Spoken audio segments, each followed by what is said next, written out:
everyone, and welcome to the Academy for Eating Disorders webinar entitled How to Publish in IJED If English is Not Your First Language with AED Fellow Dr. Ruth Weissman. My name is Joanne Gannon, and I'm your moderator today. If you have any questions or concerns about this webinar, please feel free to reach out to me directly at AED headquarters via email at dgannon@aedweb.org. That's dgannon@aedweb.org, or by dialing 703-234-4125 in the U.S. and by adding a +1 outside the U.S. Just a couple of housekeeping items before we get started. All participants are muted with the exception of Dr. Weissman and myself. The webinar is scheduled for 90 minutes and is being recorded. It will be posted on the AED website shortly thereafter for AED members to download at their convenience 24 hours a day, 7 days a week. In just a few minutes, Dr. Weissman will begin her presentation, after which she will answer questions from the audience. So please feel free to submit your questions to me during the presentation using the chat box on the bottom right-hand side of your screen. Once I see questions, I will read them to her during the question portion of the seminar. Dr. Weissman, let's check your volume quickly. Please say a few words, and if a couple of participants can let me know if you can hear her directly by sending a message in the chat text box I just mentioned, we'll get started. Yes, good morning, Don, and hello to everyone, and welcome to this webinar. Okay, so thank you to everyone for letting us know that the volume level is good. Let's get the webinar started by introducing our speaker. For those of you who don't know her, Dr. Weissman is the editor-in-chief of the International Journal on Eating Disorders and a clinical psychologist with research expertise in eating and weight disorders, serving as the Walter Cromwell University Professor of Social Sciences Emerita at Wesleyan University. She's also a founding member and fellow of the AED, serving as president from 1995 to 1996. So without further ado, Dr. Weissman, the audience is yours. Thank you. And I just want to show everyone that we have people registered from across the globe, from Argentina and Brazil, all the way over to Qatar and to Netherlands, Germany, Mexico, and some colleagues from the United States. So welcome. In this webinar, I'll first go over the goals for today. I'll introduce the journal. I will then move to describing what I refer to as the 7 habits of highly successful authors whose first language isn't English. And as Dawn said, we'll have questions and answers at the end. And at the end of my slide presentation are some author resources. So the goals for today's webinar are to increase familiarity with IJED, or the International Journal of Eating Disorders.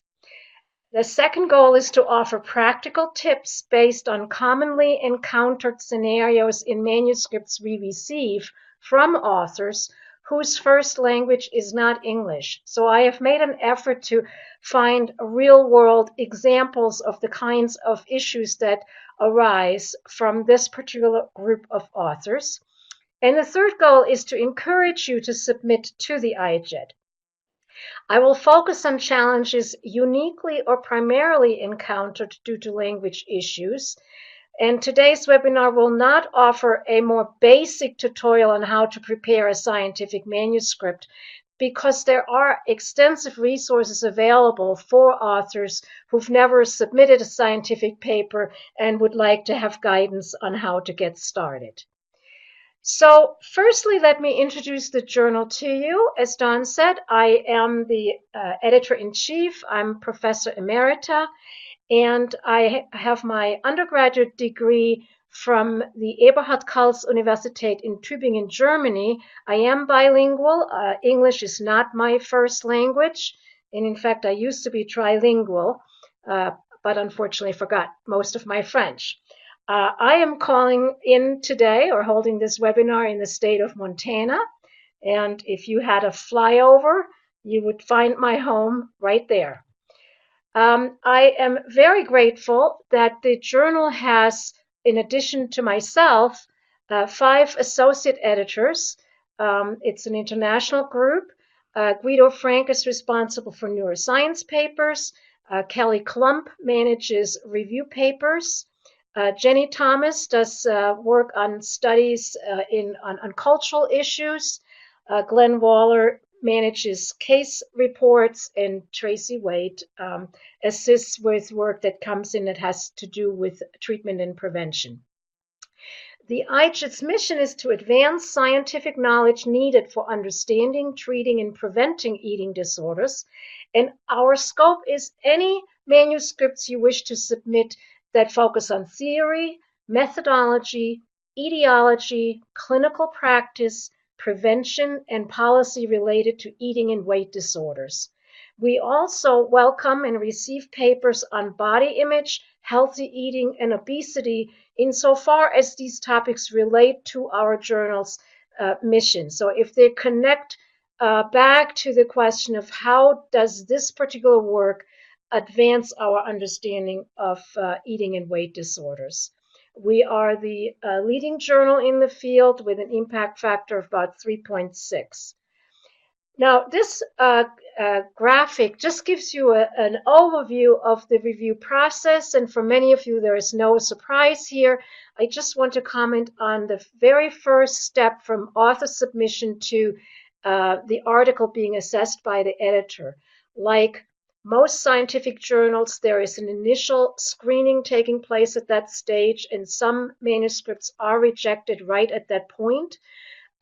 Mostly because either the study or the manuscript being submitted clearly falls outside of the scope of the journal, just doesn't fit. And the second major reason would be that there's some fundamental flaw in the material that it's clear that it would not survive the usual review process. And I will get back to this initial screening stage later and how that might be relevant to you. One of the questions we often get asked is if someone submits a paper to us whose first language is not English, are they sort of doomed from the get-go? And of course, the answer is no, you're not doomed from the get-go. And just shown here is that if you just take a very crude indicator of language of an author, if you just look at the country they're coming from, where the submission's coming from, about 60% of papers come from countries where the official language is English, or in the case of Canada, English and French. But that leaves 40% of submissions that come from across the globe, from countries where English is not the first language or the official language of the country. And that's just looking at submissions, but looking at acceptance, you see actually that the acceptance varies greatly, and it does not correlate very closely with the official language of the particular country. So, for example, authors that come from Finland have a 75% acceptance rate. And in Finland, of course, English is not the first language. There is, of course, a caveat that country is not synonymous with an author's first language, and increasingly in all countries across the world, we see bilingualism or multilingualism. And in fact, just for the United States, according to our government census, about 350 different languages are spoken in the US. But anyway, this is just a long way of saying, do not buy into the myth that just because you're not coming from a country where English is the official language, you somehow have a very tough road to hoe. So let me get to the habits of highly successful authors for whom English is not their first language. Well, the first is, and gets at an attitudinal issue, they appreciate bilingualism as an asset. They don't think of themselves as, I'm having this deficiency. You actually have an asset. And I just want to read you a quote here. The language that we speak defines us. Our thoughts, our ethics, our aesthetics are all up to a point defined by our language. Each particular language provokes or allows a certain way of thinking, elicits certain specific thoughts that come to our mind not only through, but because of the language we call ours. And there's extensive research that shows that people who mastered more than one language have an enhanced appreciation and a depth of perception and thinking. So it's a real strength. It also, as captured in this quote, it's something we feel very deeply and are very attached to our, particularly to our primary language. And why am I raising this point? Because sometimes when you then are being criticized for your speaking or writing in a language that's not your first language, it might feel hurtful. So appreciating multilingualism, I want to sort of say three things to you directly. One is go for it. Write that English language manuscript. With practice and proper feedback, your writing will improve. Secondly, realize that bad writing is not the sole dominion of people who did not learn English as their first language. Trust me, I see plenty of papers that are not well written that come from people that perhaps only speak English, but certainly where English is their first language. And thirdly, please understand that negative feedback about your writing skills is not a criticism of your cultural background, your heritage, or your value as a person. So let's move on to the second habit. The second habit is successful writers, and I put for whom English is not their first language in parentheses because this is true for any and all authors. They respect the importance of writing well and act accordingly. And what does that mean, acting accordingly? Well, first, you have to understand that you are responsible for and should care about the quality of your manuscripts.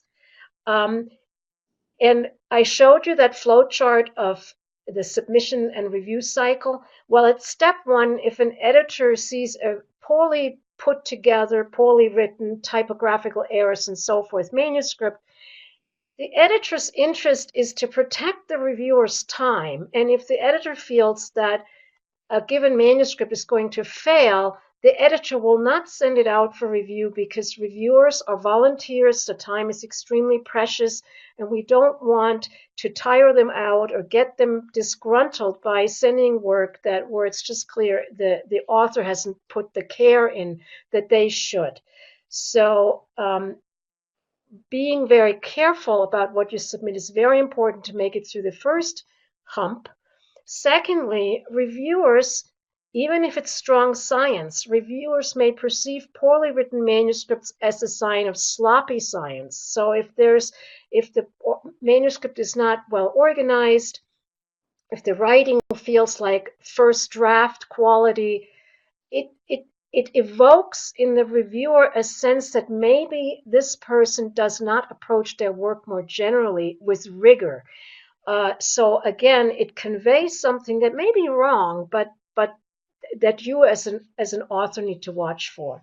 And thirdly, even if a manuscript is accepted, readers will not enjoy reading a poorly written paper. And if they don't enjoy reading it, they may not finish reading it. Or even if they finish reading it, they may not cite it. It may not seem worthy in their mind to remember, to pass on, and to respect. And of course, even though we're all thrilled when a paper is accepted for publication, if it isn't up to your quality standards, that work will live out there in perpetuity.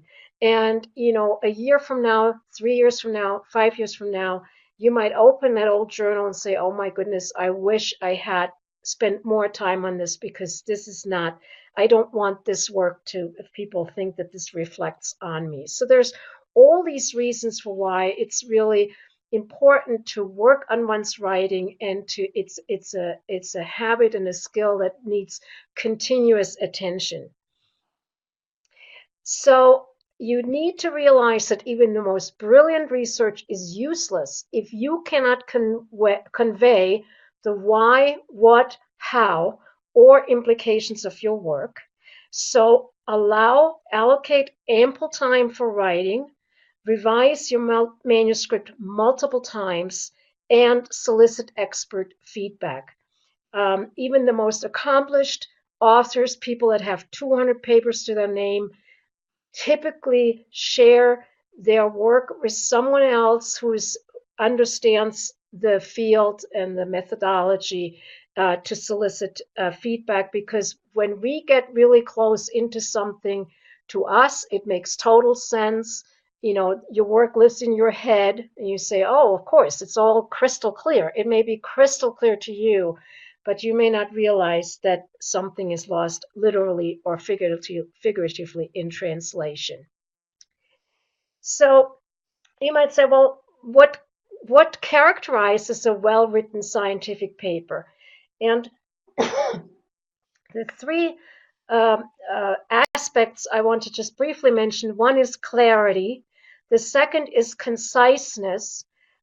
Most of us write more words than are necessary for conveying a point, and it's become increasingly important to be as concise as possible. We are in the era of tweeting, of blogging. These are communication forms they're much shorter than what we used to be used to.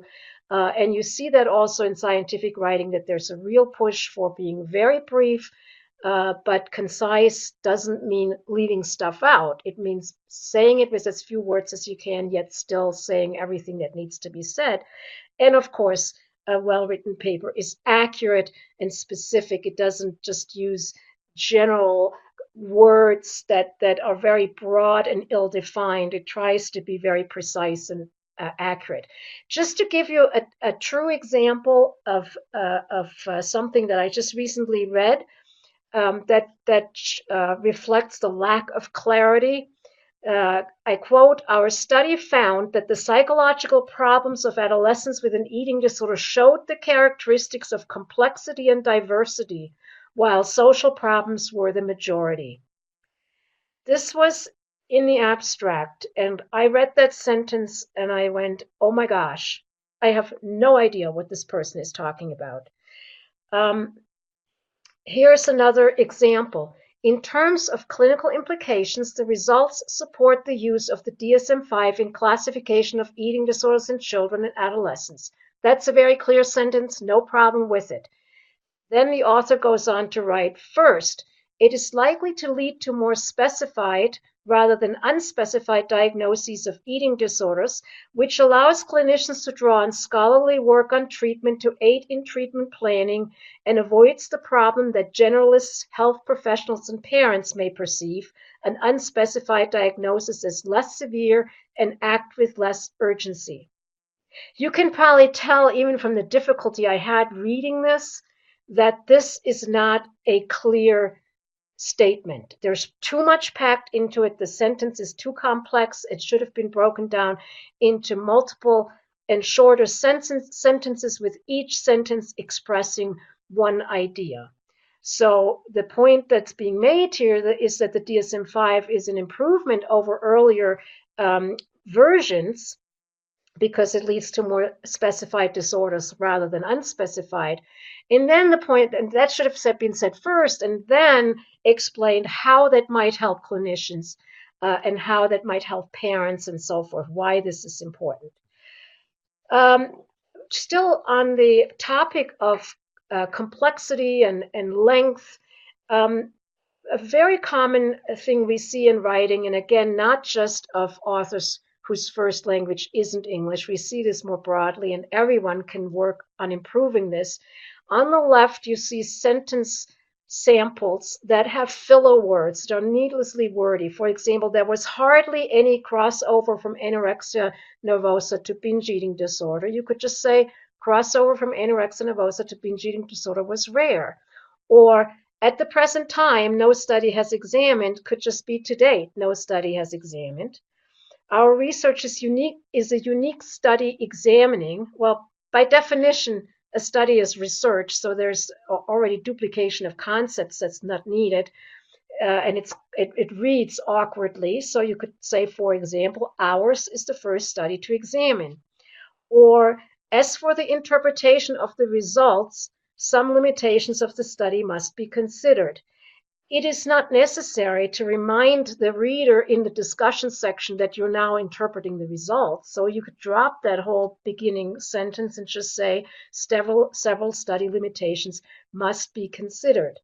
And I give you these examples because these come up over and over and over. And some of scientific writing is very formulaic, and it is, and I will repeat this point later, it is really fine to learn the formula and follow it, and then basically put in the specifics that apply to your study. So this is why I'm sharing these particular examples as a way for you to try and practice.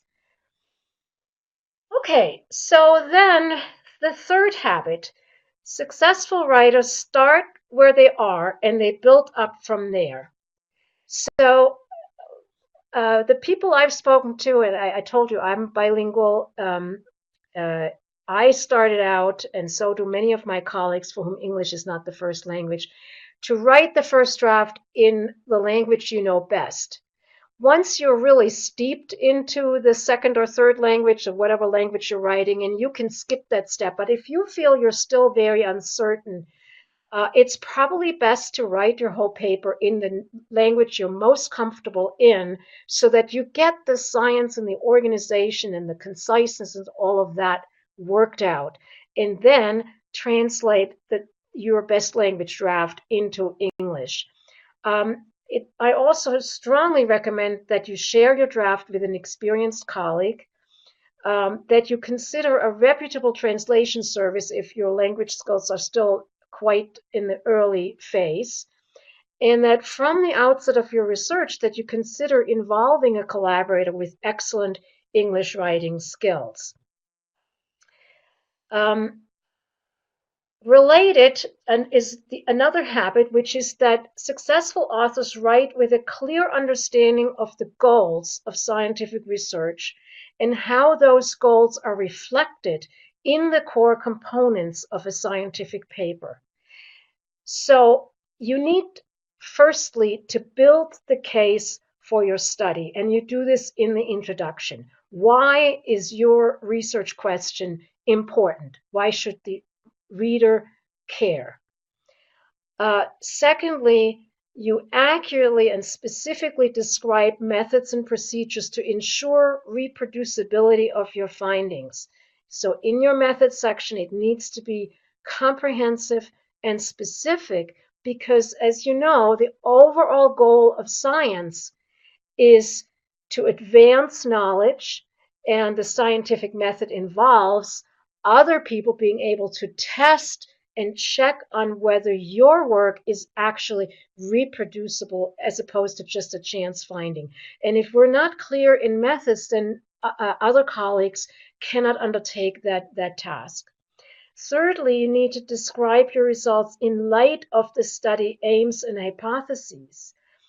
So your results section, you almost should be able to draw arrows back to the introduction. What was the question, or what were the questions you wanted to address with your manuscript, with your study? And then where in the results are we now finding those answers? And finally, you explain how your study advances the field. So you close the loop from this is what I'm trying to study, and here is why it's important, to here's what we've learned from this study. You also would address the generalizability of your findings. Do you think this is something that may only apply to the particular sample or circumstances of your study, or is there some reassurance that this is more broadly applicable? And you would articulate limitations and future directions. And particularly either early career authors or authors where English isn't their first language, often they approach this, it gets back to this attitudinal stance, they may approach this task sort of feeling, oh my goodness, I don't know much, and hopefully they'll think this is a great idea. And you try, it's almost like you try to not make mention of any possible limitations. Well, there is no perfect study. Every study has limitations. It is not something to be held against you. And so rather than feeling defensive or the need to somehow not touch that, be clear, here are the limitations, and what do you think would be the next step, building upon your work that would then add to the scientific knowledge. So writing with a clear understanding of the goal of science and scientific studies will really help you organize and write your manuscript. I'm not going to go through this point by point, but I've reproduced a graphic that Wiley has on its author resources page that goes through what some of the reasons are for why a manuscript might not be accepted and what you should do to improve your chances of acceptance. The mismatch between journal scope, I already mentioned, typically papers that are mismatched get rejected outright. So obviously that's a simple one. You just have to be sure you read for any journal, not just for IJED. You make sure you read what the journal actually wants to publish. Now the second one, I'm going to go to another habit where I'm going to pick up this theme: lack of originality, novelty, or significance. Scientific journals want to publish work that actually makes a difference, that contributes to the knowledge in a significant way, and that isn't completely tried and doesn't seem to add anything. So that's making sure that you make your case in the introduction, how your work adds to the literature is important, and I mentioned that already. Flaws in study design or poorly formulated research questions. If there is a serious flaw in design, that's usually a fatal problem that cannot be overcome in a revision and may also be a reason for an immediate rejection. Now we're coming to what you might be most interested in with the particular topic of this webinar, which is poor writing and organization. But note that it's only 0.4. So there are other considerations that come into play earlier. In terms of organization, if it's an empirical study, it follows a set outline: introduction, methods, results, and discussion that needs to be followed. And then in fifth place, language and spelling issues, avoiding jargon, writing simply and clearly, and definitely running a spell check and setting the spell check to the English language, of course, but in our journal's case, to English US rather than English Great Britain. There's some spelling variations across the different countries that use English, and we are following the United States spelling. Another reason of manuscripts not faring well may have to do with poorly presented visual elements. So using, there's in English we have the saying that a picture tells 1,000 words, that often by capturing findings graphically in tables or figures can enhance the presentation of your study. And particularly if language is a struggle, having a very clear and well-presented graphic or table will help the reviewer or the editor, even if there are serious problems with your language going in. It'll help them see that there is some really good stuff here. And that makes them, of course, more likely to invite a resubmission with work on the language. And other reasons for rejection would be unintentional or intentional plagiarism. I'll get back to that. And a lack of adherence to journal submission guidelines. What we do is we just send it back for fixing those, and then you can try again. So now let's move on to habit 5, and I already hinted that I would get to that from this graphic. Successful authors provide compelling reasons for culture or language-specific research aims. Now, why is that even in a webinar that has to do with language? Well, as it turns out, a fair amount of content from authors for whom English is not their first language, a fair amount of that content actually focuses on research where language plays a role, such as in translating instruments, or where the author uses their particular cultural context to pose a research question. And let me just explain a little more about what I mean. So if, for example, you want to undertake a translation of an instrument into a language. Let's say you want to translate the eating disorder examination into Mandarin. You may think it's a terrific idea, and it probably is a terrific idea. One should never assume that the reader infers anything. So in the introduction, you will need to explain the need for translating the instrument. You also will need to offer evidence that the target instrument, the one you're trying to translate, has excellent psychometric properties in the original language. If you were to start out with a measure that isn't very good, then the reviewer will say, well, it's not really great in English language form. Why would we even want to translate it into another language rather than improving it or using a different instrument? So part of an introduction of a paper that presents a translation of a research tool needs to include this point. And finally, it's also important to describe the importance of the target instrument to the field based on the research literature. So perhaps there is an instrument out there that it has very strong psychometric characteristics, yet it's only been used once ever. It's going to be a harder sell why this needs to already be translated. And that doesn't have to do with whether the original instrument is in English. It could be in a whole different language. Let's say a scholar in Germany has developed an instrument and now proposes translation into English or translation into yet another language. So it doesn't matter what language the target instrument originally is. The point is there reason to extend this work and translate it? And that is part of what needs to be, that is a case that needs to be made. And again, I'm making that point because if we just look at submissions we receive from authors where we know English isn't their first language, more of them tend to submit this kind of work than would be authors for whom English is the first language.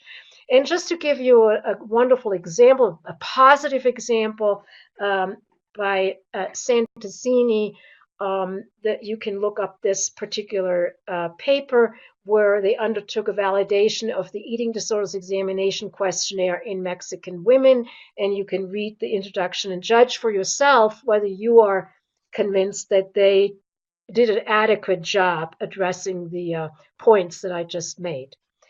The second example is we get a number of papers that focus on things like the prevalence of eating disorders in a particular culture or adaptation of a treatment to a particular population subgroup or cultural subgroup. Here's a very positive example by Sing Lee and his colleagues looking at the changes in prevalence of particular eating disorder diagnoses. And the key to making this a success is by focusing on these issues. One, explaining the specific cultural context that justifies why research is needed. What is it about culture X that makes you think its people differ from people in culture Y? So making the case why we need this particular work. Have there been no prior studies? Well, if not, then maybe it is good. Maybe we should know about a particular phenomenon in a specific culture or country. If there have been prior studies, how will your study add important new information? Again, it's not sufficient to just say, well, it's never been studied here. There's got to be, again, we want to really get behind the idea. We want to be siding with you, the author, and say, yeah, we really want to know the answer. And for example, have there been important economic, cultural, political changes that warrant a new investigation in your population? Have there been migrations? Has there been economic distress? Has there been major political upheaval where, again, you could make a logical and reasonable case for how that might influence the things we're interested in, eating behavior, weight changes, and so forth. So very often we get papers and if we read between the lines, we get it. This probably is a good idea. But scientific writing isn't about reading between the lines. It's being very explicit, very open, and stating your case clearly and concisely. Okay, so habit number 6. Successful writers work to overcome common translation problems and grammatical or spelling errors. So here we're getting to picture that so far I've been traveling with you along a highway, and it's been smooth riding, hopefully. Hopefully what I've said has been reasonably clear and easy to listen to and digest. And now we're getting off the highway and we're going onto a more bumpy country road, because now we're getting into the nitty-gritty of what are some of the major challenges that those of us, myself included, for whom English is not their first language, that we encounter. So fasten your seatbelt. The ride's going to get a little bit more bumpy now. So working to overcome common errors. First, recognize the limits of word-for-word translation. Do not rely on Google for your translation. That's fine if you want to write a note to your grandmother. It is not fine for scientific writing. Don't translate local idioms that do not exist in English. So let me give you just a couple of examples. Again, these are sort of really common things that I encounter. Here an author wrote in the introduction of their paper to justify why this particular study was needed. The author writes, the psychological correlates of purging have been poorly investigated in eating disorders. Now, the word poor in English has two different meanings. One refers to low quantity, like you could be poor if you have little money. The other refers to low quality, like you may exercise poor judgment. What the authors meant to convey is that there's a sparsity of studies on the topic. There are not a lot of studies, so it's low quantity.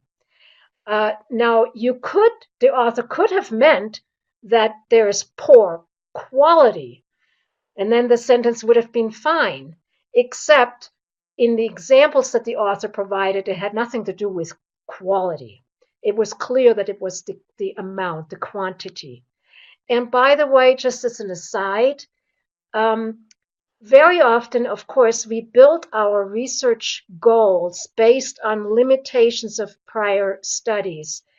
And it is poor form, and here I mean quality, to be overly negative. So rather than saying that, unless it's really just an incredibly poorly designed study you're referring to, rather than saying that something has been poorly investigated, if you're referring to quality, you might say that prior studies have had limitations.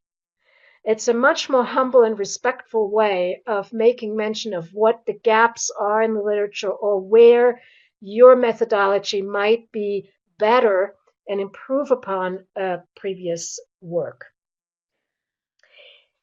Let me give you another example, and this is an example about a local idiom, and I think my colleague Jenny Thomas, who's currently working with Mexican colleagues, there is a Spanish language idiom, en este año, which often gets translated in these days, but it really should be translated into currently. So if your Spanish is your most comfortable language and you're comfortable using this term, if you mean to say that currently there is no work on X, Y, and Z, don't say in these days. The en este año is proper in Spanish language, but it doesn't translate into English.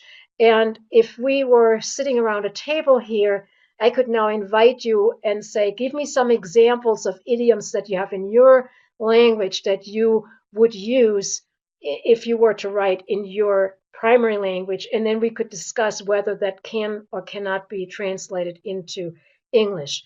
the basic point is it's not to point out that there's something about Spanish. The basic point is that all languages, of course, have idiomatic expressions and they make the language wonderful. Again, it gets back to these are all strengths.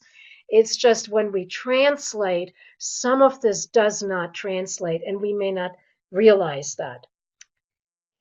Another thing to overcome, another common pitfall, it really follows the prior point. Be cognizant, be mindful that your language may have some unique characteristics that just don't exist in other languages or don't exist in English for sure. So, for example, in Dutch, the apostrophe is used for plurals, for the plural form. And I gave you an example, the study participants. In English, the apostrophe is never used for plurals. In Japanese, Korean, and Russian language, I believe, there are no articles. So authors from those languages may struggle with how to use articles, and there'll be a whole section on that. In Portuguese, there are phrases that are meant to give emphasis, and they often start with "it is." For example, "it is the case that." In English, such openings are considered actually weak. They're not grammatically incorrect, they're just clunky. And they're unduly wordy. So try to shorten your sentence by not starting with "it is," or anytime you find yourself starting a sentence with "it is," ... go at that sentence and see if that opening is actually needed, or if you can give the emphasis more directly without those leading words. And then my fellow Germans know German is a beautiful language that uses very complex, lengthy words, and Germans tend to write in really long sentences. So if you're German, or if you're from a culture that values really run-on sentences, you need to particularly practice breaking those sentences down into shorter sentences. So let me just make sure I didn't get lost. Yes, so let me just speak briefly about the apostrophe, which is a very common error. Again, not just of individuals where English is not their first language, but it's a common error we see often in manuscripts. An apostrophe is used to indicate possession. So, for example, the therapist's role was to encourage patients to do something. Or if there's more than one therapist, the therapist's role was to encourage patients. So here the apostrophe is used to indicate whose task it was to encourage the patients, who owns that job. So possession, the therapist possesses that job. It's also used to take place of a missing letter or for a contraction. As in the example here, it's unclear, meaning it is unclear, or we would have preferred. Now, using an apostrophe for in place of a missing letter, in scientific writing, you're encouraged not to contract words, but rather to write them out. And that may seem contradictory to the rule of brevity, but that's just a convention. So typically the errors that we see have to do with when someone tries to indicate possession. Now there is an exception to the rule. If you contract "it is" into "its," it follows the spelling rule. But the possessive "its" does not.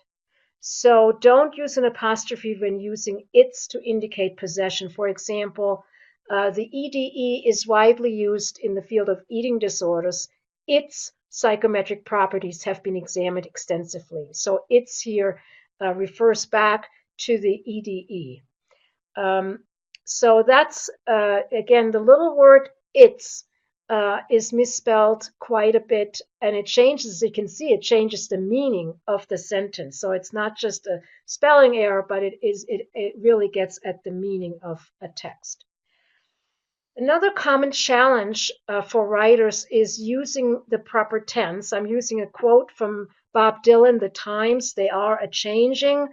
Please do not change the times, the tense in your writing unless a real shift in tense is indicated.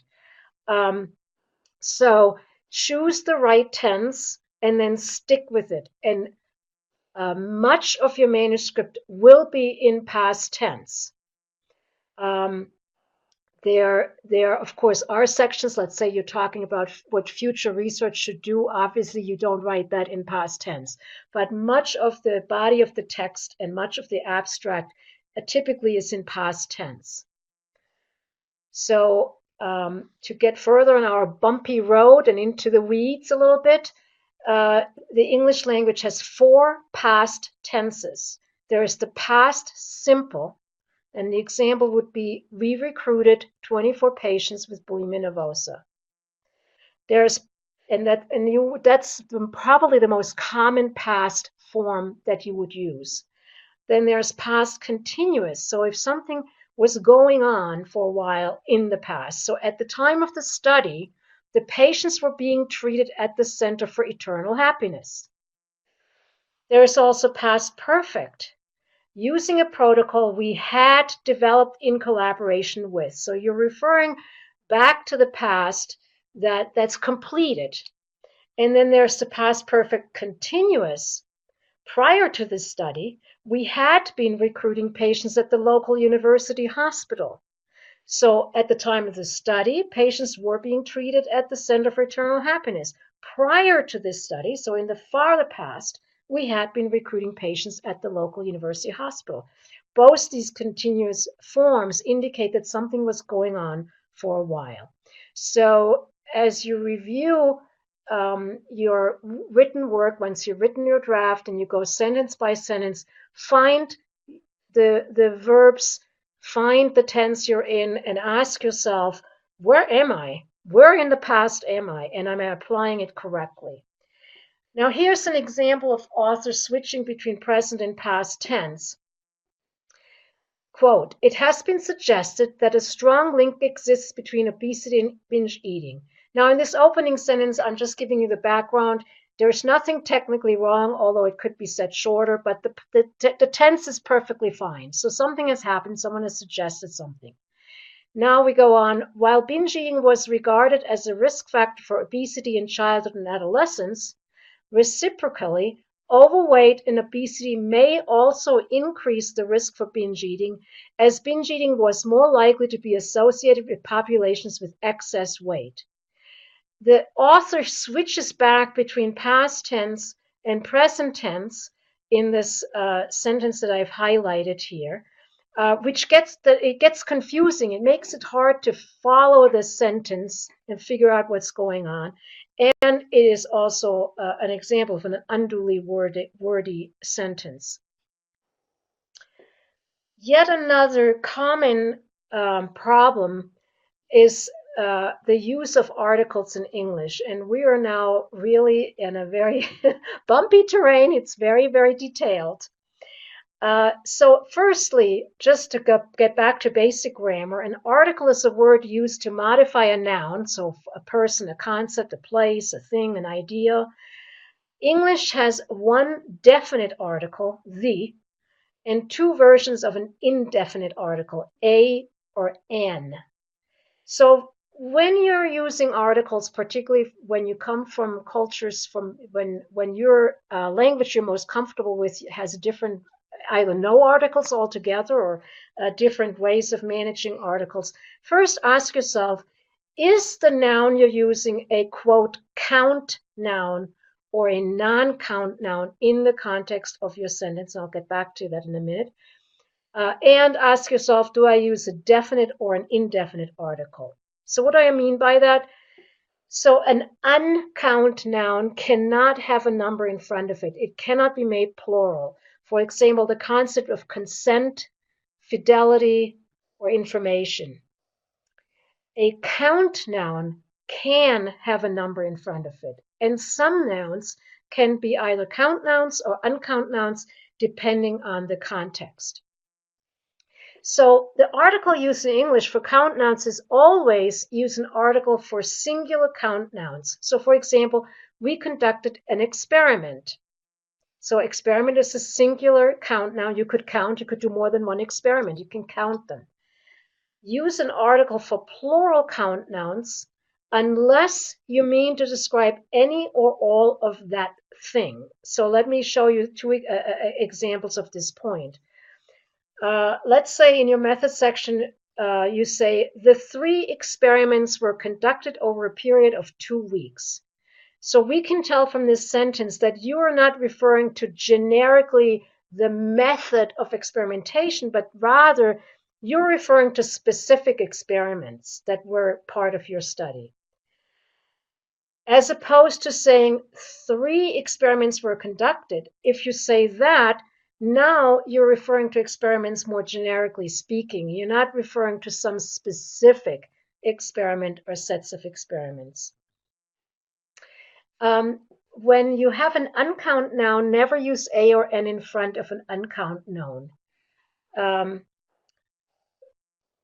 For example, you wouldn't say, I had an audience with a pope, because pope is considered a unique concept that shouldn't be counted. Now, again, if you see it in context, of course, there have been many popes over time. But if you're speaking in current tense, there's always only one pope in the entire universe of the world, anyway, our world.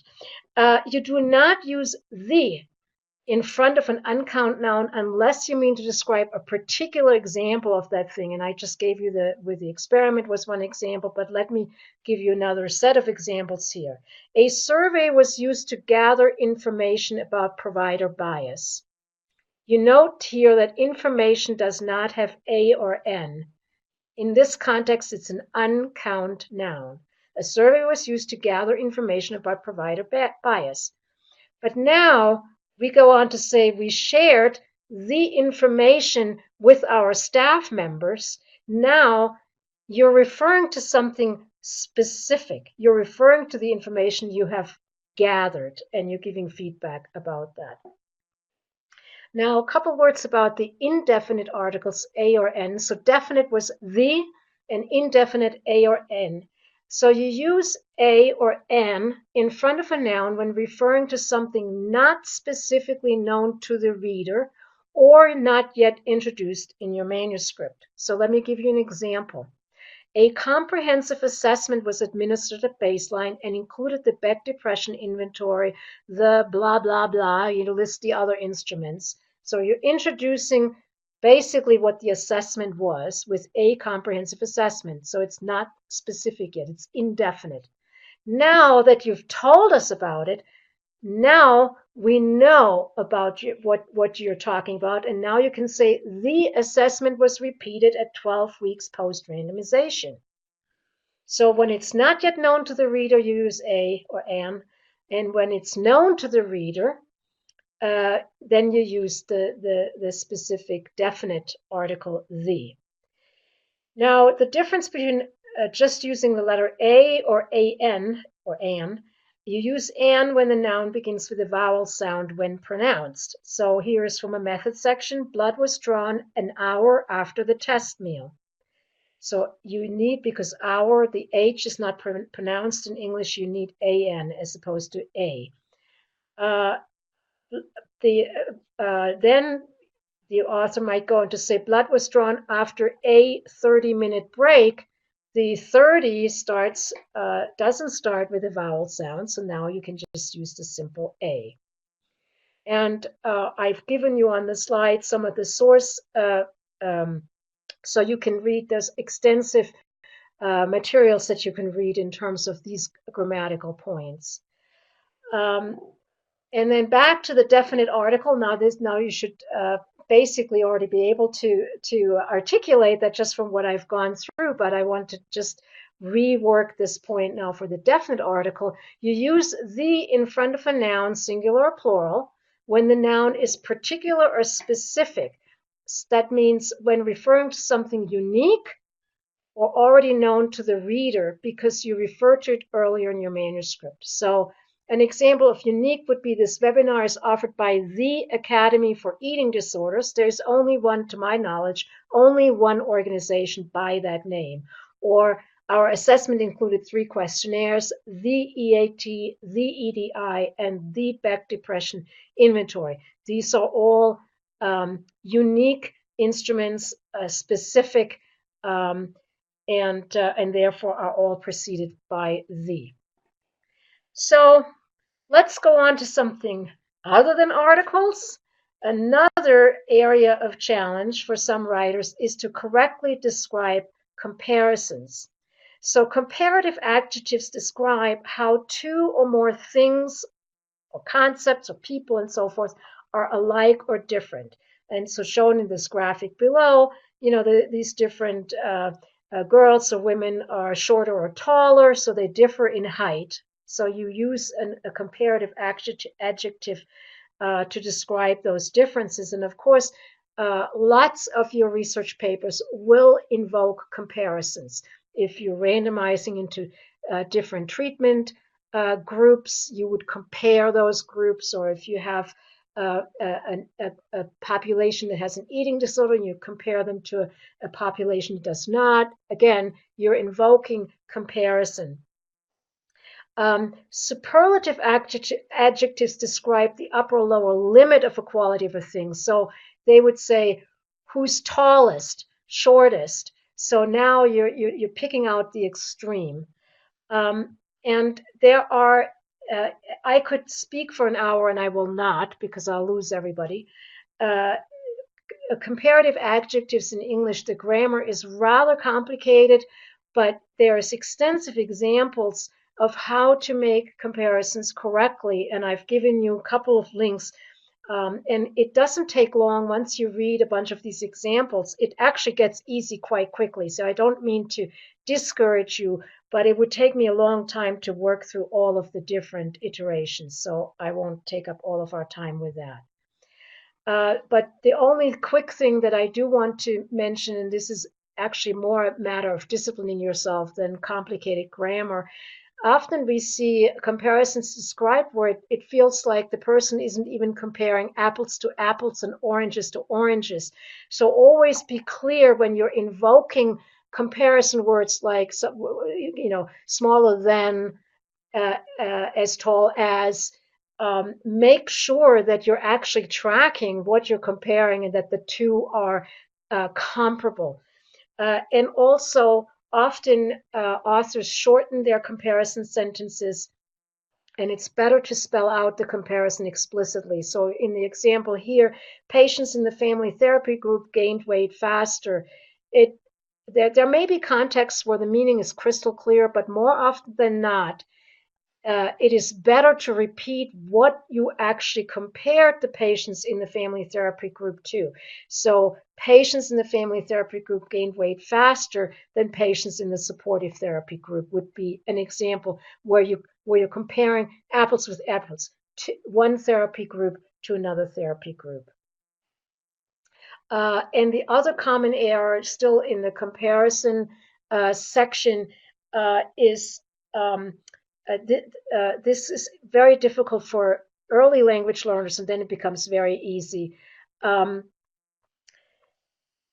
It matters whether your comparison is of a phenomenon across time versus between things. So if you're making temporal comparisons, you would use words such as reduced or decreased or increased to indicate what the change was. So for example, if you have a weight loss treatment, weight may be decreased over time as a result of treatment. In contrast, when you're comparing between, quote, things, when you're comparing treatment groups, for example, you wouldn't say that BMI was reduced in patients with anorexia nervosa compared to patients with bulimia nervosa. So if those with anorexia nervosa had lower BMI than those with bulimia nervosa, you use the word lower.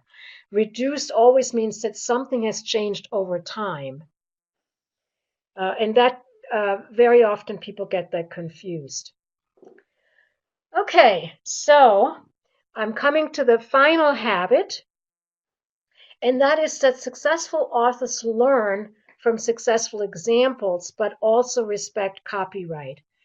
I mentioned earlier that much of scientific writing is formulaic, meaning it looks sort of the same. It has one set structure, and even the sentences often sound and are very similar. And you can improve your writing skills simply by doing a lot of reading in high quality, high impact journals to get examples of how others have addressed a particular problem. Like, how do you describe an assessment battery? What's the formula? So it is perfectly fine to study successful examples and to adopt the basic structure and approach of successful writers. What is not acceptable is to copy sentences or sections of published work verbatim, not your own and not that of other authors, because once you have published your work, it becomes the property of the journal if it's unless it's you have purchased those rights yourself. But also, scientific journals don't like that you even copy your own words. So typically, we do not want authors to reuse, to literally recycle material that's already out there. And what we do, I apologize if you can't see the top of that slide. I'm not sure what happened here. What IJED does, and a lot of journals do this now, because with the advent of Google and all kinds of other widely electronically available content, it has become very easy to just grab text from somewhere and make it your own. And so journals now do a text duplication check. And this is what I see as an editor.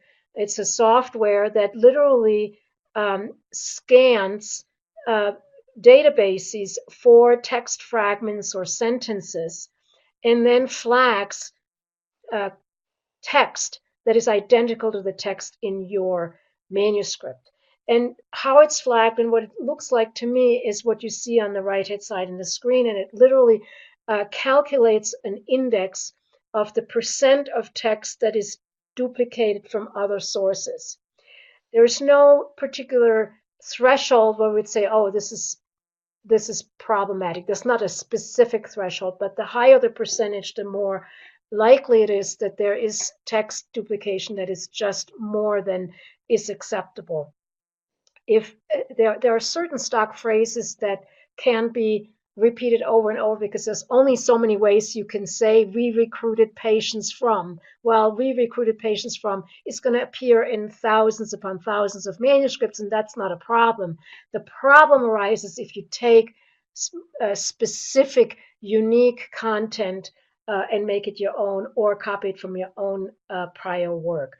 So sometimes authors are very surprised when we get back to them and say, you know what, you have too much text duplication. And back to the graphic of what happens when you submit a manuscript. At the beginning, we look at this similarity index percentage and we look at the text. And if it appears that the author truly has copied other people's work, we actually will not consider it for review. It may be completely innocent. You may truly not have been aware that this is a problem, and we just can't go down that road. We would send it back to you and say, you have to submit something that is more originally your own before we can even send this out for review. So this is one of those points. I promised you I was going to get back to that flow chart where we may make a decision early on, either to reject or to ask for a revision before we go on. If it is more minor, if there are certain sections, particularly if the author cites their own work, we might actually put it through the whole review cycle, but then note at the first feedback round, right back to the author, here's our substantive criticism, but there's also a concern about you copying from your own prior work, please modify those sections so that we are not running into a problem of copyright infringement. And that takes me to the end of the formally prepared points. And before I open this up for questions, if there are any, I want to thank Dr. Natalia Ortazar, who's the IJED publisher who provided me with some of the materials for this presentation. And also on this slide, you see the web link for Wiley's author resources. And I encourage you, there's very extensive webinars available that the publisher makes available. And there are many, many additional resources for authors offered through other publishers. So there really is a lot of material that you can study. I also want to thank Don Gannon for setting up this webinar and the Academy for showing an interest in. We are very passionate about being a journal that serves the entire globe. We want to hear from all authors. We don't want you to feel that language should be a barrier. And so I really want to thank the Academy for giving me this opportunity to address this concern. And I want to thank my colleagues for their assistance. They reviewed the materials that I prepared for you and helped with examples from their experience. And also just to thank them for their outstanding work as associate editors. You could not ask for a more committed team. We feel very strongly that eating disorders are a very serious problem that needs serious attention, and it is our mission to nurture and publish the science that we hope will make a difference in the lives of the people that we serve. And with that, I'm going to turn to Dawn to see if we have received any questions. Oh, thank you, Dr. Weissman, for that truly informative presentation. I also benefited from it, so thank you. So we'll start the question and answer portion of the webinars. Are there any questions from the audience? Just as a reminder, if you have a question, you can type it in the chat box, which is at the very bottom right-hand side of your screen. There are no questions at the moment. Dr. Weissman, let's give everyone a minute to type and see if they have a question. Okay.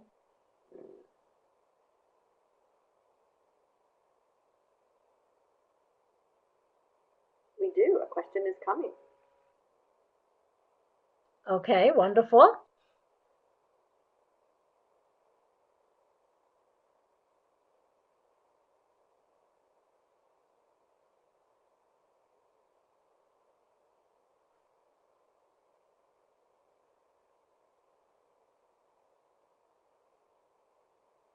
Actually, it's a comment. It was a thank you very much for the useful webinar, and which I wholeheartedly agree with. Thank you so much. So that appears to be all of the questions that we have or comments. So once again, thank you so much, Dr. Weissman, for such a fantastic presentation. Just a reminder that our next webinar is scheduled for Tuesday, March 6th at 6 p.m. Eastern Standard Time with Dr. Timothy Brewerton. He will be hosting the first of 3 webinars about understanding and treating patients with comorbid eating disorders and substance-related disorders. You can find out more about this and other upcoming webinars by visiting aedweb.org and clicking on the Events tab. Thank you so much to everybody for participating. Enjoy the rest of your day. Thank you.